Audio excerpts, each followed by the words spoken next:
अस्सलाम वालेकुम dear students. आपको कनेक्टेड क्लास के जो क्रैश सीरीज़ था उसका जो आज का लेक्चर होगा वो प्रैक्टिकल बेस असेसमेंट एसएससी 2 जो कि कंपोजिट पेपर होगा। लास्ट टाइम जो पिछली प्रैक्टिस थी या 1 साल पहले 2 साल पहले उसमें पार्ट ए और पार्ट बी का अलग अलग होता था, लेकिन अब जो है वो कंपोजिट पेपर होगा जो कि मैट्रिक क्लास में होगा। 9th क्लास का पीबीए इंक्लूड नहीं है। तो एक लेक्चर नंबर 1 है, पेपर 20 मार्क्स का टोटल पेपर होगा। टाइम अलाउड जो है वो 2 आवर्स हैं। इसमें सबसे पहला जो पेपर पैटर्न के हवाले से अगर हम देखें तो हमारे पास दो स्लॉट्स हैं एक्सपेरिमेंट्स की। एक मेजर एक्सपेरिमेंट्स हैं जो कि सेक्शन ए होगा और माइनर एक्सपेरिमेंट्स हैं जो सेक्शन बी के होंगे। मेजर एक्सपेरिमेंट में आपका सेक्शन ए 12 मार्क्स का होगा। इसमें सारे के सारे शार्ट क्वेश्चंस होंगे, एमसीक्यूज़ या fill in the blanks included नहीं है। उसके बाद जो सेक्शन बी है उसमें 8 मार्क्स होंगे जो कि माइनर एक्सपेरिमेंट से इंक्लूडेड होंगे। तो सबसे पहले यहाँ पे जो क्वेश्चन सेक्शन ए का है, जैसे आपको नज़र आ रहा है 6 × 2 6 शार्ट क्वेश्चन दिए गए हैं और हर शार्ट क्वेश्चन 2 मार्क्स का है। टोटल जो मार्क्स हैं यहाँ पे 12 मार्क्स आ जाएंगे। तो सबसे पहला जो यहाँ पे एक्सपेरिमेंट दिया गया है और उसके क्वेश्चन पूछे गए हैं वो क्रोमेटोग्राफी का है।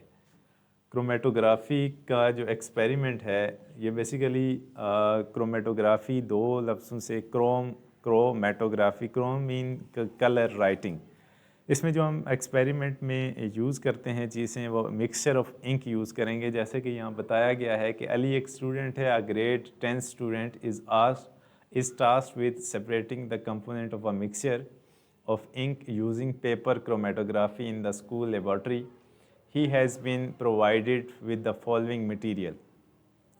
सबसे पहले उसको जो चीज़ें दी गई हैं, chromatographic paper, a pencil, capillary tube, beaker, solvent, ink sample, mixture x.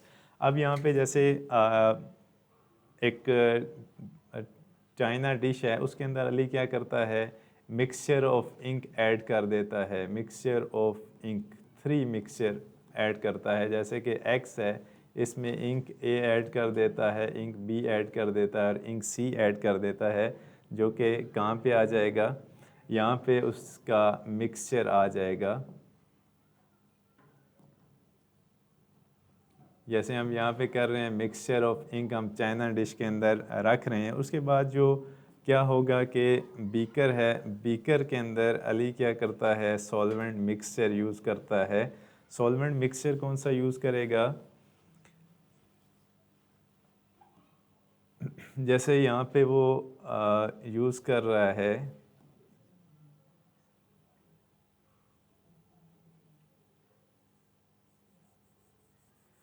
Mixture of solvent, जिसमें अल्कोहल और वाटर को हम ऐड करेंगे।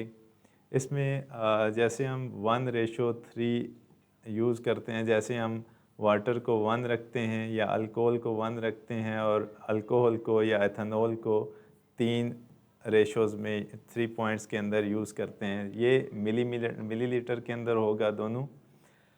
वाटर अगर आप 1 यूज़ करते हैं, अल्कोहल 3 यूज़ करते हैं। दूसरा ये भी हो सकता है कि आप अल्कोहल को C2H5OH को 1 मिलीलीटर यूज़ करें और वाटर को 3 यूज़ करें, 3 मिलीलीटर वाटर यूज़ करें। जैसे कि हम यूज़ कर रहे हैं, दूसरा रेशो यहाँ पे हम यूज़ कर रहे हैं कि 1 मिलीलीटर वो C2H5OH यूज़ कर रहे हैं प्लस 3 मिलीलीटर वाटर यूज़ करें H2O। ये क्या हो जाएगा कि हम सॉल्वेंट बना रहे हैं। सॉल्वेंट क्या है, this is mixture of alcohol and water. ये उसको प्रोवाइड किया गया है। उसके बाद क्या है कि वो एक ये जो क्रोमेटोग्राफिक पेपर है इसको ये ऐसे मौजूद है, इसके ऊपर वो उसको लेड पेंसिल दी गई है, जो कि आगे आपसे क्वेश्चन भी पूछेगा कि यहाँ पे लेड पेंसिल से बेस लाइन क्यों लगा रहा है। तो सबसे पहले जो यहाँ पे बेस लाइन आपने कहाँ से कहाँ तक लगानी है, जो पेपर है उसका नीचे से आप 2 से 3 सेंटीमीटर तक, 2 से 3 सेंटीमीटर तक आप क्या करेंगे, यहाँ पे बेस लाइन लगाएंगे, लेड पेंसिल से एक लाइन लगाएंगे। ठीक है, लाइन के बाद अब कैपिलरी ट्यूब क्या काम करेगी। कैपिलरी ट्यूब एक बारीक शीशे की नाली होती है। एक बार इसको आप क्या करेंगे, यहाँ से इसके साथ इसको जो आपने मिक्सचर ऑफ इंक लिया था इसको यहाँ पे डिप करेंगे और ये जो है इंक राइज करेगी इस कैपिलरी ट्यूब के अंदर, और यहाँ पे आपने क्या करना है, एक डार्क स्पॉट लगाना है। ठीक है, डार्क स्पॉट लगाने के बाद आप, ये क्या हो गया है, ये क्रोमेटोग्राफिक पेपर था जिसके ऊपर आपने बेस लाइन लगाई और एक स्पॉट लगा दिया मिक्सचर ऑफ इंक का। उसके बाद आपने, ये आपका क्रोमेटोग्राम हो गया, इसको आपने ऐसे यहाँ पे इस हैंगर के साथ ऐसे इस पेपर को यहाँ पे डिप करना है कि इसकी जो लाइन है वो बेस लाइन और उसके ऊपर जो स्पॉट था वो इस सॉल्वेंट के अंदर डिप हो जाए और इसका जो पेपर है वो इस पेंदे के साथ, बेस के साथ टच ना करे। उसके बाद आपने इसको क्या कर देना है, कवर कर देना है। कुछ टाइम के बाद क्या होगा कि ये जो मिक्सचर ऑफ इंक था ये सेपरेट आउट हो जाएगा with the help of solvent.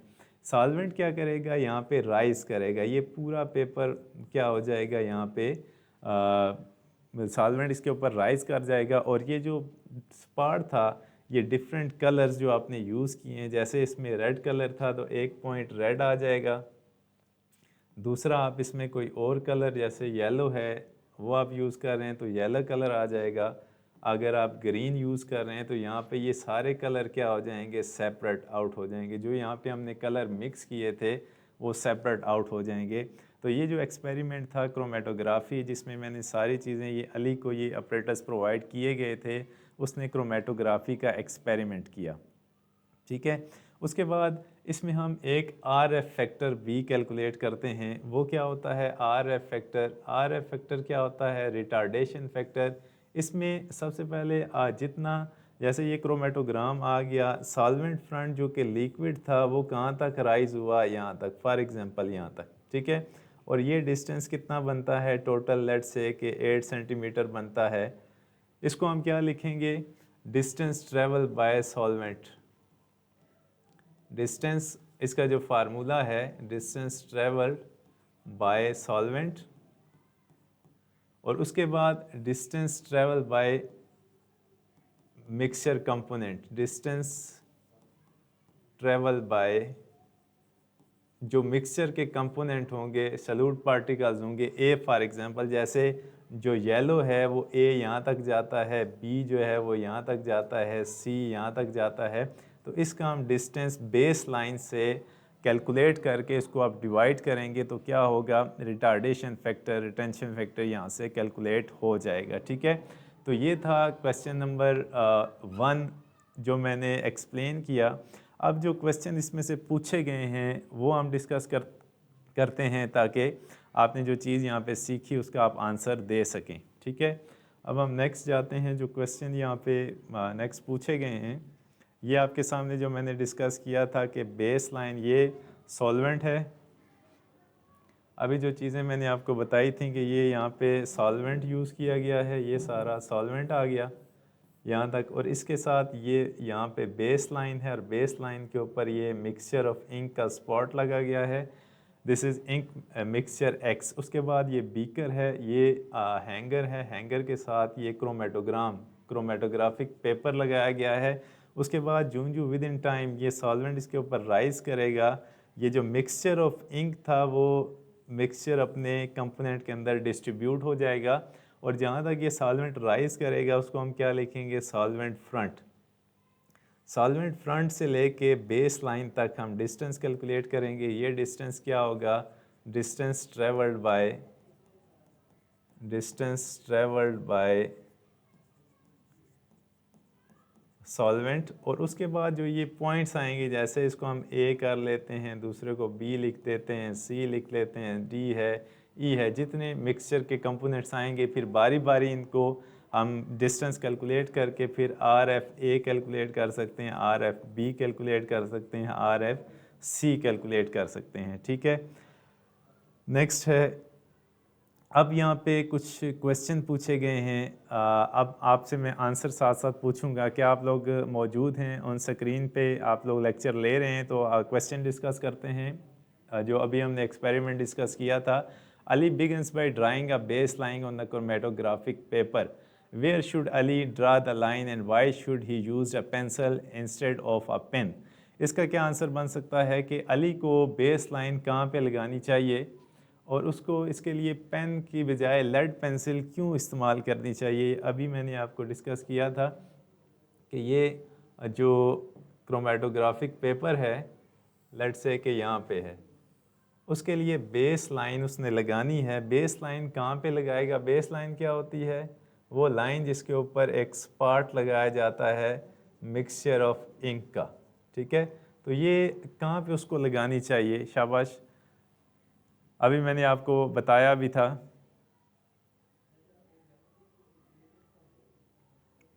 तो मैं ये डिस्कस कर देता हूँ कि कम से कम 2 से 3 सेंटीमीटर तक ये लाइन होनी चाहिए और उसके ऊपर एक स्पॉट यहाँ पे होना चाहिए। उसके बाद दूसरा क्वेश्चन ये था कि why should he use pencil instead of pen.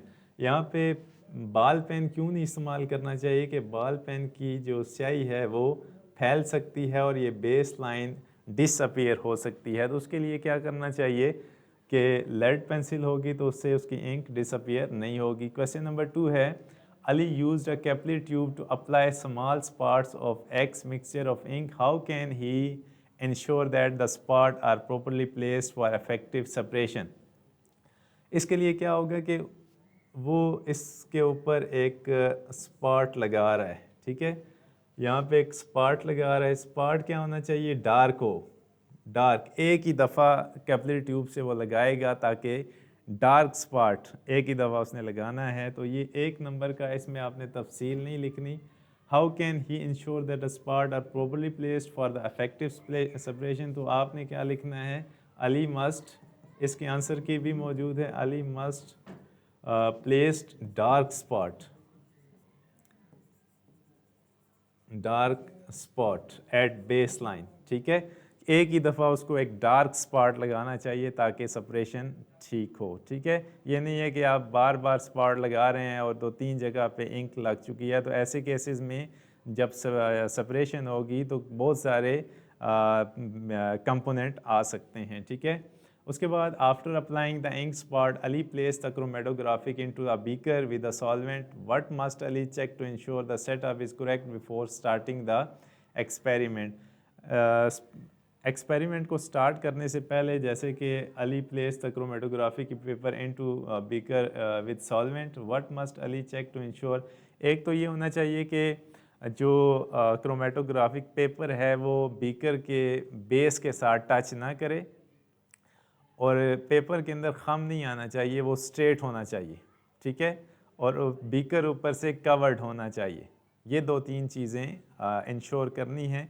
Paper टेढ़ा ना हो, स्ट्रेट हो, ताकि जो सॉल्वेंट फ्रंट है वो स्ट्रेट राइज करे और जो सेपरेशन है वो अच्छे तरीके से पॉसिबल हो। असल में टाइम नहीं है, मैं दोबारा से आप इसको देख लीजिएगा वीडियो के अंदर। मैं आगे बढ़ रहा हूँ क्योंकि मेरे पास पहला क्वेश्चन है, 2-3 क्वेश्चन अभी रहते हैं। साथ साथ चले, मैं बार चीज़ें वही रिपीट कर रहा हूँ, ठीक है। मैंने अभी क्वेश्चन पूछा भी था कि अभी किसी का क्वेश्चन है तो वो डिस्कस कर सकता है, गो थ्रू करें, इंशाल्लाह आपको अंडरस्टैंड हो जाएगा। क्वेश्चन नंबर डी है इसका, पहले का, How can Ali determine when the experiment is complete and what should he do immediately after removing the paper from the beaker? जब अली, जैसे कि मैं एक डायग्राम से भी आपको बता देता हूँ, ये सेटअप लगा हुआ है, बीकर है, बीकर के अंदर ये सॉल्वेंट आ गया, mixture of water and alcohol. इस मिक्सचर के अंदर क्या है? क्रोमेटोग्राफिक पेपर ऐसे डिप हुआ है, ठीक है। क्रोमेटोग्राफिक पेपर था, क्रोमेटोग्राफिक पेपर के ऊपर बेस लाइन से ये यहाँ पे स्पॉट आ गए हैं। अब क्या है कि अली इसको ये ऊपर से कवर भी है, ठीक है। अब क्या है कि अली इस क्रोमेटोग्राफिक पेपर को उतारना चाहता है। उतारने के बाद वो कौन सी प्रिकॉशंस रखेगा ताकि उसका एक्सपेरिमेंट ख़राब ना हो? इस पेपर को निकाल के उसने इमीडिएटली क्या करना है? इसको ड्राई करना है, ठीक है। इमीडिएटली जब ये निकालेगा इसको तो उसको सॉल्वेंट फ्रंट या उसको किसी और चीज़ के साथ टच नहीं करना, जस्ट क्या कर देना है? हैंग कर देना है फॉर नेसेसरी ड्राइंग। क्योंकि जो अल्कोहल है वो वोलाटाइल है, वो जल्दी से एवेपोरेट कर जाएगा, जो क्रोमेटोग्राफिक पेपर है वो ड्राई हो जाएगा, और आपके जो कंपोनेंट हैं मिक्सचर के, इंक के, वो क्या हो जाएंगे, हाईलाइट हो जाएंगे, और उससे आप उसकी रिटेंशन फैक्टर, रिटार्डेशन फैक्टर को कैलकुलेट आसानी से कर सकते हैं। ठीक है, उसके बाद नेक्स्ट है ई, Ali observed that X separates into two distinct parts. What conclusion can Ali draw about the composition of X? अगर यहाँ पे दो स्पार्ट आ रहे हैं तो उसका क्या मतलब हुआ कि जो आपने स्पार्ट लगाया था बेस लाइन पे वो कितने हिस्सों पे मुश्तमिल है, कितने कंपोनेंट में मुश्तमिल था? इसका आंसर मुझे आप दे सकते हैं? मेरा क्वेश्चन आपने सुना है कि जब आप बेस लाइन पे आपने एक स्पॉट लगाया था तो वो राइज होने के बाद एंड पे जब अली क्रोमेटोग्राफिक प्लेट को देखता है तो उसके ऊपर दो स्पॉट आ रहे हैं, तो इसका क्या मतलब हुआ कि शुरू में जो हमने स्पॉट लगाया था वो कितने कंपोनेंट में मुश्तमिल होगा, दो कंपोनेंट के ऊपर मुश्तमिल होगा अगर दो स्पॉट आ रहे हैं, टू कंपोनेंट्स। ठीक है, उसके बाद perform the necessary calculation to calculate the RF values for the substance A and B। अब हमने लास्ट पे क्या करना है कि कैलकुलेशन करनी है RF वैल्यूज़ की A और B की। RF वैल्यूज़ के लिए आपके पास जो फार्मूला होता है RF value, RF for A, तो आप क्या लिखेंगे, distance travel by A, distance travelled by A। ठीक है, उसके बाद total distance, distance travelled by solvent front. इसको आपने स्केल, ये जैसे आपको एक पेपर क्रोमेटोग्राफिक पेपर आपको फाइनल एग्जाम में दे दिया जाता है और आपसे कहा जाता है कि RF वैल्यूज़ कैलकुलेट करें, तो आपने फार्मूला पहले पुट करना है। उसके बाद जैसे A है तो A का जो डिस्टेंस है वो 2.6 सेंटीमीटर है, तो हम क्या लिखेंगे, RF is equals to 2.6 divided by total कितना है 8 सेंटीमीटर, तो आप इसको 8 से डिवाइड करेंगे तो ये RF वैल्यू क्या आ जाएगी, इसका यूनिट तो नहीं होगा, तो ये यहाँ पे कैलकुलेट करके RFA आप यहाँ से कैलकुलेट कर सकते हैं। ठीक है, उसके बाद जो RFB है, इसी तरह से RFB कैसे कैलकुलेट करेंगे, RFB इज इक्वल्स टू, अब क्या होगा, डिस्टेंस ट्रेवल बाय B कहाँ तक जाता है 5.6 तक, तो 5.6 को आप डिवाइड करेंगे किसके साथ, टोटल के साथ, 8 के साथ, तो इसका जो आंसर आएगा वो RFB हो जाएगा। ठीक है, तो ये क्वेश्चन नंबर 1 था जो कि क्रोमेटोग्राफी के हवाले से था। ये इम्पोर्टेंट एक्सपेरिमेंट है जिससे अक्सर क्वेश्चन आते हैं। इसमें जो आप मिक्सचर यूज़ करेंगे वो इंक होगा, डिफरेंट इंक को मिक्स करके आपने उसको प्रोसीड करना है और उसके हवाले से आपको थ्योरी आनी चाहिए। ठीक है, यहाँ तक आपका कोई क्वेश्चन है तो जल्दी से आप डिस्कस करेंगे, नहीं तो हम क्वेश्चन नंबर 2 की तरफ जाते हैं, सेक्शन A।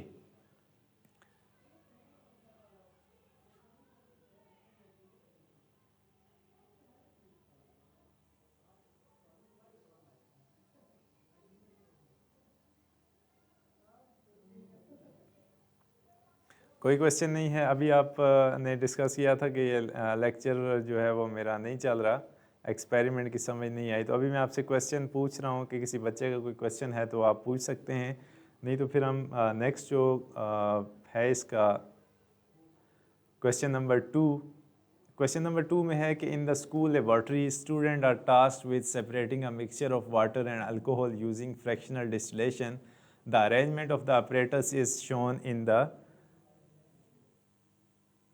मेजरमेंट का यही एक फार्मूला है जिसमें हम RF वैल्यूज़ को कैलकुलेट करते हैं। ठीक है, distance travel by the particular component, mixture of the component, वो A हो सकता है, B हो सकता है, C के जितने कंपोनेंट उस मिक्सचर के अंदर मौजूद हैं। उसके बाद distance travel by solvent front, जो सॉल्वेंट राइज करता है कहाँ तक उस पेपर को वो वेट करेगा, तो बेस लाइन से वहाँ तक आप उसको क्या करेंगे, कैलकुलेट करके डिवाइड करके RF वैल्यूज़ को आप कैलकुलेट कर सकते हैं। ठीक है, यहाँ तक क्लियर है?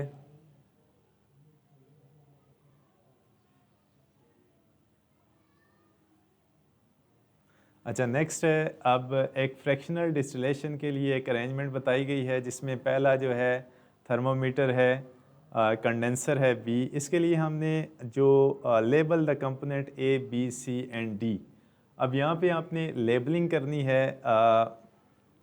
यहाँ पे हम जो फ्लास्क है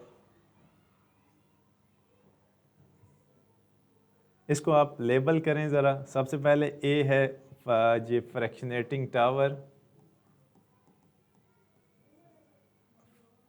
फ्रैक्शनेटिंग टावर आ गया ए।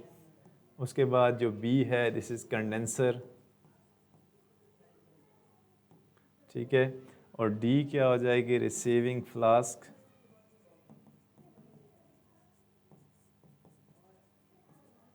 रिसीविंग फ्लास्क ये राउंड बॉटम फ्लास्क हो जाएगी, जिसको हम क्या कहेंगे, सैंपल फ्लास्क। सैंपल फ्लास्क बी इसको कह सकते हैं। और ये क्या होगी, round R, round bottom flask R B F, ठीक है। तो ये एक सिस्टम की असेंबली है जिसमें पहला क्वेश्चन था कि आप इनको लेबल करें। ऐसा क्वेश्चन बी आता है, ए बी सी और डी, इनको हमने क्या करना था, लेबल करना था। ये क्वेश्चन अंडरस्टैंड हो गया लेबलिंग का, कि डायग्राम होगी क्वेश्चन नंबर 2 में, उसको आपने लेबल करना है। और ये 2 नंबर का क्वेश्चन होगा, इसमें हर पार्ट को आपने लेबल करना है जो वो हाईलाइट करेगा, ठीक है। 2 मार्क्स का है ये, यहाँ पे क्वेश्चन मौजूद है ये, बल्कि 1 नंबर का है ये। Label the component A B C and D, 1 mark का, ठीक है। उसके बाद as you begin heating the mixture which component water और alcohol will vaporise first and why. अब इसमें हमने 2 मिक्सचर यूज़ किए हैं। Heating the mixture which component water और अल्कोहल, कौन सी चीज़ पहले वेपोरेट करेगी। जैसे आपका सैम्पल बोतल जो था उसमें वाटर और क्या था, अल्कोहल ROH, कौन सी चीज़ पहले यहाँ से वेपोरेट करेगी, वाटर या अल्कोहल।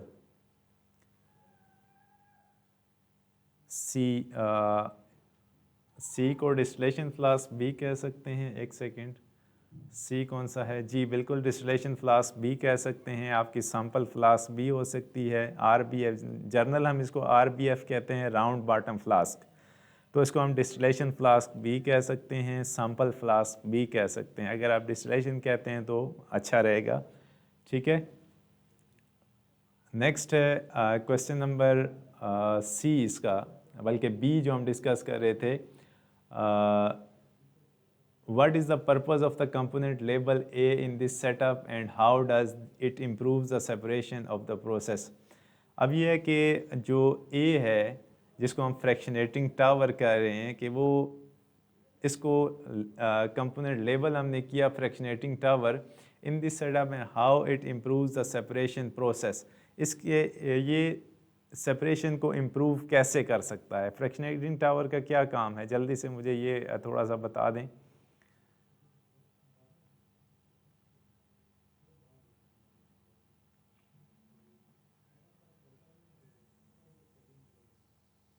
क्वेश्चन ये है कि आप थोड़ा सा ना क्वेश्चन को गौर से सुने, साथ साथ देखें भी। क्वेश्चन नंबर हम बी को डिस्कस कर रहे हैं कि कंपोनेंट में जो हमने लेबल किया ए, फ्रैक्शनेटिंग टावर जो है, फ्रैक्शंस इसमें आ रही हैं, फ्रैक्शनेटिंग टावर, ठीक है।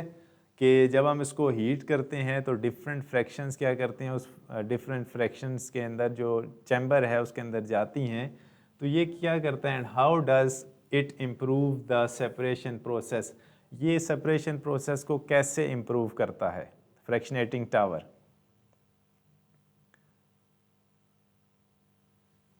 जल्दी से इसका मैं आपके साथ वो जो आंसर इसका लिखा गया है,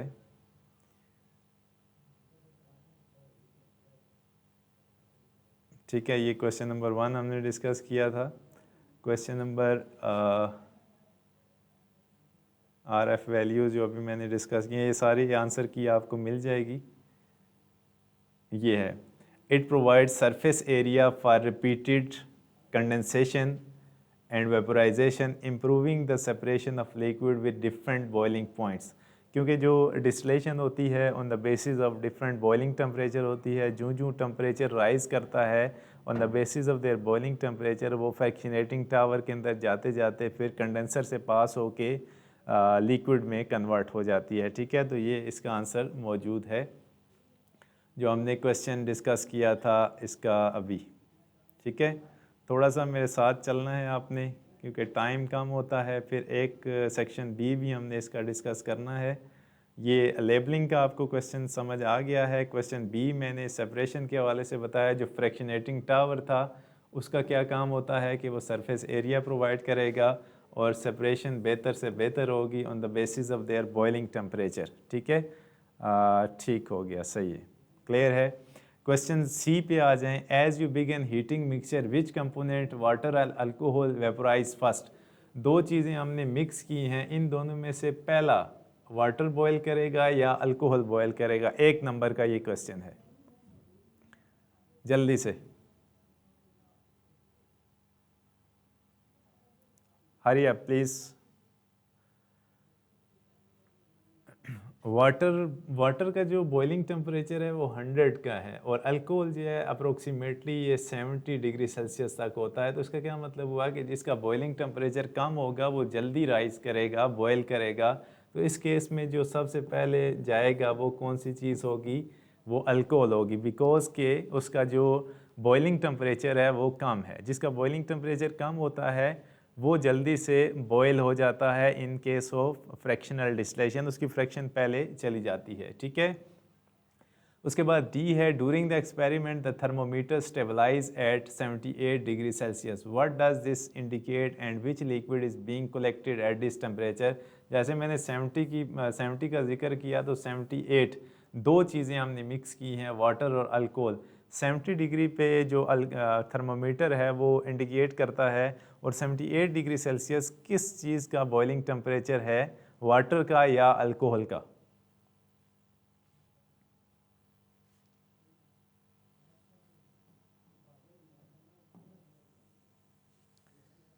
बिल्कुल ठीक है, अब आपको चीज़ें अंडरस्टैंड हो रही हैं। थोड़ा सा साथ चलेंगे, आप बिल्कुल सही है। ये देखें, इसमें जस्ट आपने बताना है और ये 1 नंबर का है। बाकी क्वेश्चन आपकी अंडरस्टैंडिंग के लिए फॉर्मुलेट किया गया है। जस्ट आपने इसमें कोई तफसील नहीं लिखनी, आपने टू द पॉइंट आंसर देना है और आपको 1 नंबर यहाँ से मिल जाएगा। ठीक है, उसके बाद क्वेश्चन नंबर ई है how can alcohol 75 round about ये 70 अबव चले जाते हैं। जैसे मैंने अप्रोक्सीमेटली 70 डिग्री लिखा है। ठीक है, क्लियर है। अच्छा, उसके बाद जो है E how can you confirm that the distillate collected at 78 degree Celsius is at alcohol and not water. आप ये कैसे कंफर्म कर सकते हैं कि जो 78 डिग्री सेल्सियस पे जो चीज़ ऑब्टेन हुई है वो अल्कोहल है, वो वाटर नहीं है? बिकॉज के वाटर का जो बॉइलिंग टेम्परेचर है वो 100 डिग्री सेल्सियस है। अर्ली स्टेजेस के ऊपर जो बॉयल करेगी और कलेक्टेड होगी वो अल्कोहल ही होगा। Because of its boiling temperature हम ये चेक कर सकते हैं। ठीक है, इस क्वेश्चन का भी आंसर उसी में शामिल हो जाएगा।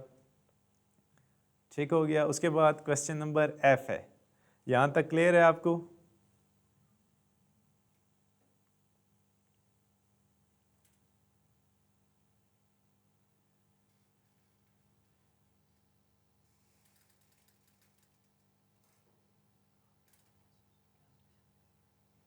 ठीक है, क्वेश्चन नंबर एफ है how would you adjust the heat source to ensure a steady and controlled distillation process. आप ये कैसे कर सकते हैं कि हीट सोर्स को एडजस्ट करें to ensure a steady and controlled distillation process, कि आपने कांस्टेंट हीट प्रोवाइड करनी है, हीट को फ्लैक्चुएट नहीं करना। ठीक है, तो हम क्या करेंगे कि कांस्टेंट हीट सप्लाई प्रोवाइड करेंगे ताकि जो हीट है वो एक ही टर्म में जाए, फ्लैक्चुएट ना करे। ठीक है, बस ये क्लियर करके आपकी क्लास एंड हो जाएगी। ये वर्कशीट एंड करनी है, उसके बाद आपकी क्लास ओवर है। ठीक है, इसका जो क्वेश्चन नंबर 2 है इसका आंसर भी आपके पास मौजूद है, इसको भी हम दो डिस्कस कर लेते हैं। फिर सेक्शन बी रह जाएगा, उसके बाद आपकी क्लास ओवर है। ठीक है,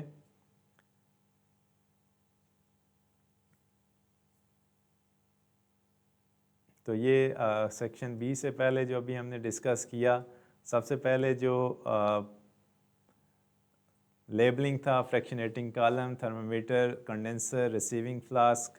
उसके बाद जो दूसरा है फ्रैक्शनेटिंग चैम्बर का जो क्वेश्चन था, सी जो है lowering water boiling point, alcohol पहले आएगा, उसके बाद thermometer stabilize, alcohol is vaporizing, E confirm the distillate is alcohol by its boiling point, smelling characteristic alcohol odour, उसको स्मेल कर सकते हैं, performing miscibility test with water, alcohol mix readily in water. उसके बाद एफ है, आपने heat को कैसे एडजस्ट करना है, adjust the heat source so that the mixture gently boil, allowing control vaporization without splashing or overheating. इतनी ज़्यादा आपने हीट नहीं देनी कि उनकी बॉन्डिंग या इस तरह की कोई चीज़ ब्रेक डाउन होने का ख़दशा हो। ठीक है, ये सेक्शन ए था। अब जाएंगे हम सेक्शन बी की तरफ।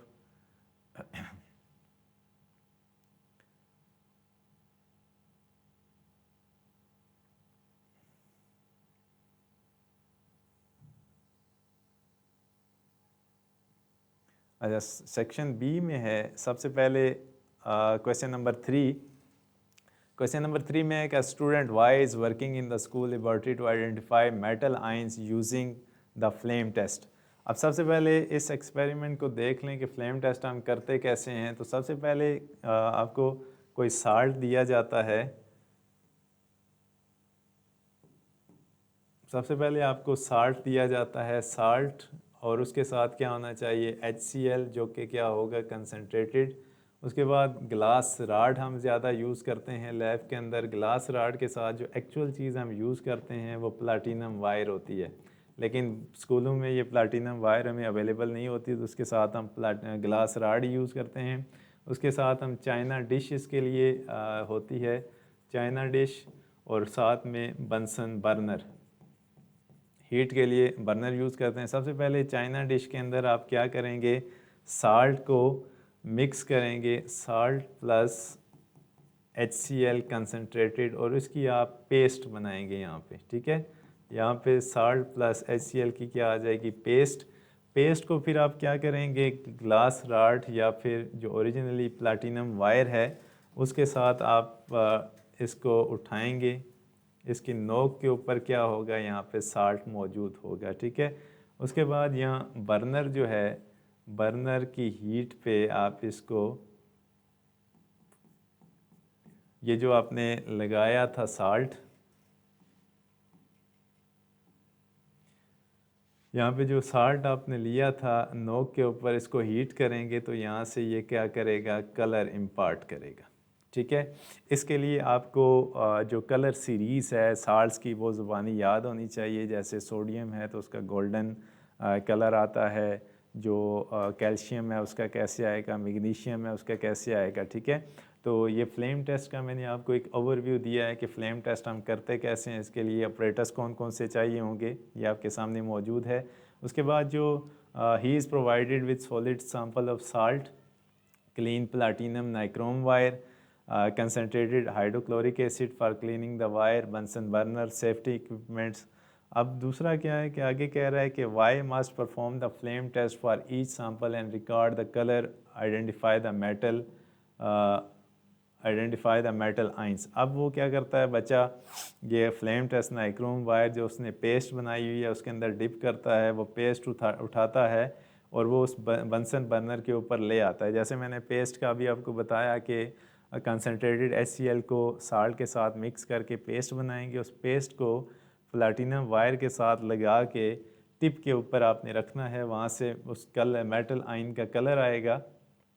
यहाँ पे अगर क्वेश्चन आ जाता है भाई हम ग्लास राड क्यों नहीं यूज़ कर सकते, उसका डिसएडवांटेज क्या है, तो जो प्लाटिनम वायर है वो अपना कलर इम्पार्ट नहीं करती फ्लेम टेस्ट के अंदर, सिर्फ उस साल्ट का कलर आता है। जबकि ग्लास राड जब आप यूज़ करते हैं तो ग्लास हीट हो के अपना कलर भी उसके अंदर इम्पार्ट कर देता है, जिससे रिज़ल्ट्स में कमी बेशी हो सकती है, रिज़ल्ट्स आपके ठीक नहीं आ सकते। ठीक है, नेक्स्ट है अब question number A. What is the purpose of cleaning the nichrome platinum wire before testing a new sample? Why is this step important? जैसा कि जो बच्चा है, स्टूडेंट है, वो एक नया एक्सपेरिमेंट करना चाहता है तो वो प्लाटिनम वायर को वाश क्यों करेगा। जैसे मैंने अभी बताया कि अगर आप ग्लास राड यूज़ करते हैं तो ग्लास हीट होके उसके जो आइटम्स हैं एक्साइटेड और डी एक्साइटेड होने के बाद इलेक्ट्रॉन्स क्या करेंगे, कलर इम्पार्ट करेंगे साल्ट के साथ। तो जो साल्ट का ओरिजिनल कलर है वो हमें नज़र नहीं आएगा, मिक्स हो जाएगा, ठीक है। तो अगर प्लाटिनम वायर के साथ कुछ पार्टिकल साल्ट पेस्ट के मौजूद हैं और उसी के ऊपर आप क्या करते हैं, एक नई पेस्ट लगा देते हैं, तो क्या होगा कि आपके रिज़ल्ट्स यहाँ से ख़राब हो सकते हैं, ठीक है। तो प्लाटिनम वायर को वॉश करना ज़रूरी है ताकि हमारे रिज़ल्ट्स बेहतर से बेहतर आएँ। उसके बाद क्वेश्चन नंबर 2 है important, if Y observes yellow flame while testing, which metal ion is likely present in the sample? B में है कि अगर Y जो है वो टेस्ट कर रहा है सैंपल का और उसको कलर कौन सा आता है, येलो और गोल्डन, तो येलो और गोल्डन जो कलर आएगा वो किस चीज़ का होता है, सोडियम का, ठीक है। तो यहाँ से जो कलर इम्पोर्ट आएगा येलो और गोल्डन येलो, तो वो किसका होता है, सोडियम का। A student G is setting up an experiment to measure the boiling of ethanol. He repeats the experiment 3 times to calculate the average. His determined boiling point are 70, 71, 75 degree Celsius. ये थोड़ा सा C part थोड़ा सा इससे हट के है। The true boiling point of ethanol is 78 degree Celsius, ठीक है। How would you describe his work is terms of accuracy or precision. अगर इसकी हम एवरेज भी लेते हैं तो वो 78 से क्या होता है, लेस होता है। तो इसमें एक्यूरेसी की कोई चीज़ नज़र हमें नहीं आ रही कि वो 78 के करीब तरीन या उसको अप्रोच नहीं कर रहा है कि बहुत नीचे है। लेकिन अगर इनकी आपस में क्लोजनेस देखी जाए तो वो है। तो इस केस में वो पूछ रहा है कि इस रीडिंग के अंदर कौन सी चीज़ है, एक्यूरेसी है या प्रिसीजन है। तो इसमें एक्यूरेसी तो ना होने के बराबर है, लेकिन इसमें इस रीडिंग के अंदर प्रिसीजन मौजूद है। तो आपने एक्यूरेसी और प्रिसीजन का बताना है, जस्ट 1 नंबर का ये क्वेश्चन है, ठीक है। उसके बाद डी है, design an experiment to separate a mixture of the substance using sublimation. अब आपने क्या करना है कि एक एक्सपेरिमेंट बताना है जिससे क्या होगा, सब्लिमेशन हो रही है किसी चीज़ की। तो आप क्या कर सकते हैं, इसमें आपको चाइना डिश, सब्लिमेशन बेसिकली क्या होता है, इसमें आपने एक्सपेरिमेंट डिज़ाइन करना है कि सबसे पहले आपको ऑपरेटर्स क्या चाहिए और उसके लिए आप डायग्राम बनाएंगे। जस्ट 1 नंबर का है, इसमें आप एक्सपेरिमेंट का ऑपरेटर्स भी लिख देते हैं तो भी ये क्लियर हो जाता है। सब्लिमेशन में हम क्या करते हैं कि किसी सॉलिड को हीट करते हैं तो वो बजाय लिक्विड में जाने के डायरेक्ट गैशियस स्टेट में चला जाता है, तो उसको हम क्या कहेंगे, सब्लिमेशन प्रोसेस, ठीक है। तो उसके लिए जस्ट आपने बंसर बर्नर है, चाइना डिश है, ट्राईपॉड स्टैंड है, जो कोई सॉलिड है जिसको आप हीट करना चाहते हैं, केमिकल है, फॉर एग्जांपल आयोडीन आप यूज़ करते हैं, ठीक है। तो ये सारा आप इसमें लिख सकते हैं। क्वेश्चन नंबर 4 है लास्ट। इसमें क्या है कि group of student is conducting an experiment to test the purity of water by determining its melting and boiling point. They have 2 samples, sample A which they suspect is pure water and sample B which they suspect contain impurities. दो student का group है जो जिनके पास sample ए है और B है, और वो ये चेक करना चाहते हैं कि सैम्पल ए प्योर है या सैम्पल बी प्योर है। तो वो क्या करेंगे, the student use thermometer to ensure the temperature at which both sample melt and boil. They perform the following step. वो क्या करते हैं, they boil with both samples separately in an open container on a Bunsen burner and recorded the temperature at which the samples start and boil. दोनों cases में उन्होंने ए और B, sample ए है, sample B है, प्योर वाटर है और salt water है। अब इन दोनों में अगर हम देखें तो नीचे कुछ रिज़ल्ट्स भी हमें नज़र आ रहे हैं कि सैम्पल ए जो है वो मेल्ट कर रहा है 0 डिग्री पे और बॉयल कर रहा है 100 डिग्री पे। तो इसका मतलब क्या है कि जो सैम्पल ए है वो प्योर वाटर है और सैम्पल बी जो है वो इम्प्योर है, उसके अंदर साल्ट मौजूद है। जैसे अब जो प्योर वाटर होता है वो 0 पे मेल्ट करना चाहिए और जो बॉयल है वो 100 पे करना चाहिए। इम्प्योरिटीज़ आ जाती हैं तो इनमें चीज़ों में फ्लक्चुएशन आ जाती है।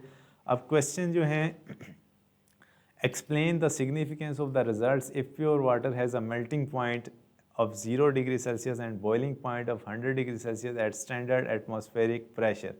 अब इसकी सिग्निफिकेंस क्या है कि जो प्योर वाटर है वो 0 डिग्री पे मेल्ट करता है और 100 डिग्री सेल्सियस पे वो बॉयल करेगा। इसका एक रीज़न ये है कि जो प्योर वाटर होता है उसमें कोई इम्प्योरिटीज़ शामिल नहीं होती, तो ओरिजिनली वाटर जो है वो 0 डिग्री पे कंडेंस जम भी जाता है और मेल्ट पिघल भी जाता है, और जो बॉइलिंग होती है उसकी हमेशा 100 डिग्री सेल्सियस पे होती है एट 1 एटमॉस्फेरिक प्रेशर। जो ज़मीन पे एटमॉस्फेरिक प्रेशर होता है वो 1 होता है। अगर इम्प्योरिटीज़ नहीं है तो हमेशा बॉइलिंग और मेल्टिंग पॉइंट सेम रहता है, ठीक है। How can the experiment help to determine whether a water sample is contaminated with substances like salt or other solute? आप कैसे आपको हेल्प आउट होगा या आप कैसे डिटरमाइन कर लेंगे कि उसमें इम्प्योरिटीज़ हैं? तो सबसे पहले जो आसान तरीका है, आप उस वाटर का बॉइलिंग और मेल्टिंग पॉइंट चेक करें। अगर तो बॉइलिंग और मेल्टिंग पॉइंट 0 और 100 से आगे पीछे फ्लैक्चुएट कर जाता है, तो फिर हम उससे ये अंदाज़ा लगा सकते हैं कि जो वाटर है वो इम्प्योर है, ठीक है। तो इसमें हमने यही लिखना है कि फ़र्स्ट ऑफ़ ऑल कि उस वाटर का क्या होगा, मेल्टिंग और बॉइलिंग पॉइंट चेक होगा, और उससे हम क्या कर सकते हैं, ये अंदाज़ा लगा सकते हैं कि वो क्या होगा, प्योर है या इम्प्योर है। तो इसमें हम जो लिखेंगे उसका मेल्टिंग पॉइंट आप चेक करेंगे, melting point and boiling point, आप उससे अंदाज़ा लगा सकते हैं कि वो प्योर है या नहीं है। बॉइलिंग मेल्टिंग पॉइंट कितना आना चाहिए, 0 डिग्री सेल्सियस, और जो बॉइलिंग पॉइंट है वो कितना आना चाहिए, 100 डिग्री सेल्सियस। उसके बाद है next question, the metal displacement reaction involves the displacement of metal ion from a solution by another metal. Students were provided with zinc and copper sulphate to perform the experiment. अब इसमें जो experiment दिया गया है उसमें zinc और copper sulphate को आपस में रिएक्ट किया गया है। इसमें पूछ रहा है कि what is the expected outcomes of adding zinc metal to copper sulphate solution. इसमें है कि जब हम कॉपर सल्फेट के अंदर जिंक ऐड करेंगे तो क्या होगा,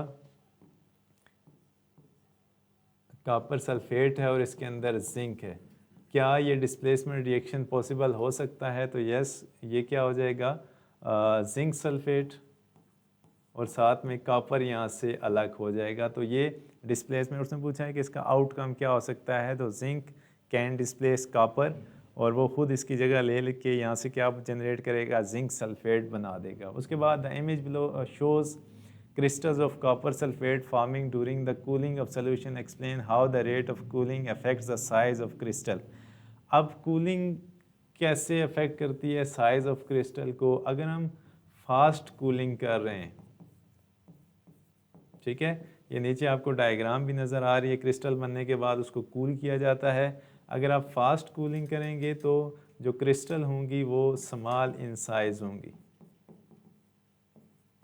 उनका साइज़ क्या होगा, स्मॉल होगा। अगर स्लो कूलिंग की जाएगी, जैसे हम रूम टेम्परेचर पे कूलिंग करना चाह रहे हैं, तो जो क्रिस्टल बनेंगे वो लार्ज इन साइज़ बनेंगे, ठीक है। तो ये इस क्वेश्चन का आंसर है। लेकिन इसमें कोई हमें लंबी चौड़ी तफसील करने की ज़रूरत नहीं है, जस्ट क्या है कि एक्सपेरिमेंट की अंडरस्टैंडिंग होनी चाहिए, तो आप उसका आंसर ईज़िली दे सकते हैं। कैलकुलेशन में हमने जो फार्मूले यूज़ किए वो भी सिंपल से थे। तो ये था आज का पीबीए, और इसमें जो आंसर शीट है वो भी इस पीबीए के साथ मौजूद है, वो आपको यूट्यूब पे मिल जाएगी। इसके जो फिर भी अगर आपको कोई क्वेश्चन समझ नहीं आता तो आप कमेंट सेक्शन में पूछ सकते हैं।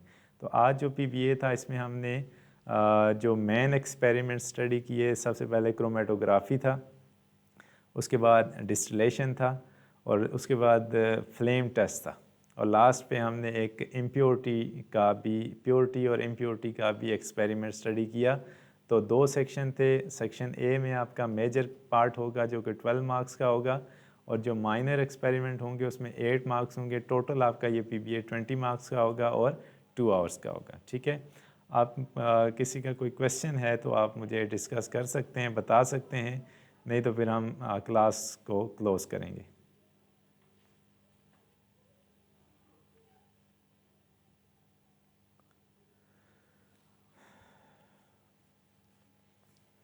ठीक है, हम क्लोजिंग की तरफ जाते हैं। अब तमाम बच्चों से मैं अब इजाज़त चाहूँगा, अपनी दुआओं में हमें याद रखें, खुश रहें, आबाद रहें। अल्लाह हाफ़िज़।